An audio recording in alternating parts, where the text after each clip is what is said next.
And in our next segment, we have an interview featuring Constanze Pott, Senior Architect AI and IoT at Siemens, and Felix Baerstecher, CE Consulting People Team Executive Director at BCG.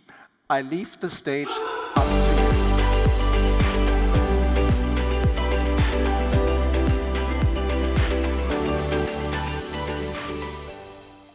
Feels more intimate now, having only two persons here on the stage. And Constanze, thank you so much for agreeing to share some of your personal stories today with us. And having had the pleasure of talking to you in advance, I know that you have some interesting stories. So I think it's going to be very exciting for all of us. Constanze, you work, and I'm gonna refer to the panel that we just heard, so to say, in the center of the corporate world in Germany. You work for Siemens, one of the biggest and most known companies in Germany. Can you share with us some of the challenges and the insights that you got from your personal experience working there? For you personally, but also in general for transgender people? Yeah, so first of all, thanks for having me here. And I'm a Siemens child, so I was born in Erlangen. My parents worked at Siemens, but I never wanted to work there. So finally, and I love to come back to a big company. And I never, by the way, never feared to come out in the company, because there were transgender people, there were articles about transgender people. So the topic was sort of obvious, and I was simply planning with my therapist, okay, I think gender dysphoria is my problem. I had 2 burnouts, so I already had 2 times 8 months of sick leave, and so I felt this unlimited happiness. And I said, okay, now it took me 5 clicks to look up the trans advocate in Siemens. It took me 5 days to have the first meeting with him, with her, and with Katja Hedwig. And we planned, in 1 hour, the process of coming out. The day afterwards, she made contact with my boss, with my boss, with my boss. So she did all the background work, and 2 days after that, everything was clear. So I sent out the message to my colleagues, and I said, look, it's still me, it's still this energy. You will enjoy, keep on working with me, because I have this passion, energy for the topics. I just changed my name. The makeup might be slightly overtoned, but I will find my way. And then I went into the office as a woman, and everything fine. And 5 weeks after that, we changed the email address. I got a company, a new ID. And 5 months after that, I'm totally in my role, and it's no problem anymore. However, still the HR system is still showing me as with my dead name. So I'm curious when we will solve this. So since that time, we tried it several times. And transgender people have to learn to be patient and have to understand, as you said, Albert, understand the real will of the counterpart. And that's what I get from my HR department.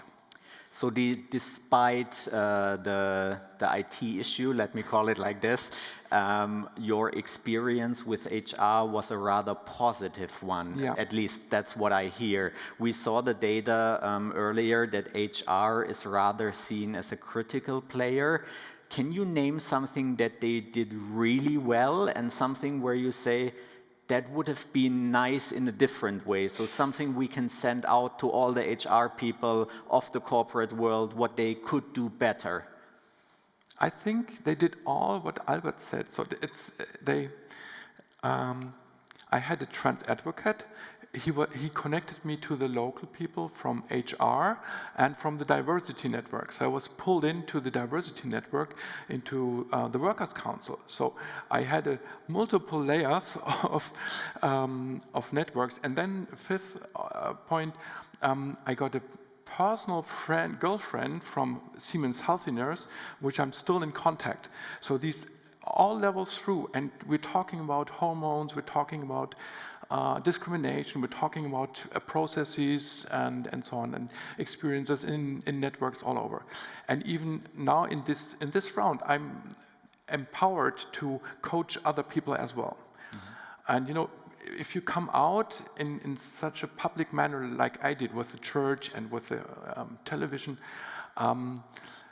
many people come to me and look, you have a vision and you're very strong, and what is your advice to my disaster in my life? And so that's mainly what they empowered me. And that's also my message. If you see what trans people are so focused, they really know what they want, because they have been struggling so long in their life. They had experienced so much pain. They now know what they want, and they do it, whatever. They learn to be patient, and they learn to cope with many, many meetings in parallel, whatever, and wherever they are. That's what they're really strong, and that's what you can empower as an HR department. That's the ultimate motivation for HR, to support diversity and transgender people. You mentioned the church, and I'm going to talk about that in a bit, because that's really interesting, I think. Before we jump to that other field, let's stick to the corporate world for just a few more minutes. You mentioned allies on your way and the importance of allyship. Can you give us some more details of how that helped you in your journey? Yeah, so the allies that do the work in the back, so that do all the clearances with HR, with IT, with upper management, up to the board, that's crucial. And I didn't do nothing there. So, and they were all working based on a guideline. I now learned it was sort of implemented on what Proud at Work did. With that guideline, there are two guidelines in Siemens. One is for employees and one is for managers. So they simply look it up and then they know, okay, so this is how we should act. This is how the company wants us to act. And then they all knew what to do. Mm-hmm. So basically you're saying what companies can do is to prepare in advance, to have guidelines. Have a guideline, have trans advocates, have networks. That's the first pillar. Then the second one is to actually fully support, and that was missing in this initial survey and advice. You need to flick the IT system in days. So there in Siemens, there are tons of systems that are interwoven and do the syncs. And so this is why my dead name is still in the corporate directory. The hard directory has the new name, but it's always overwritten. So and they need to keep the dead name for legal purposes. But if I think it's crucial, and that's the second pillar, allow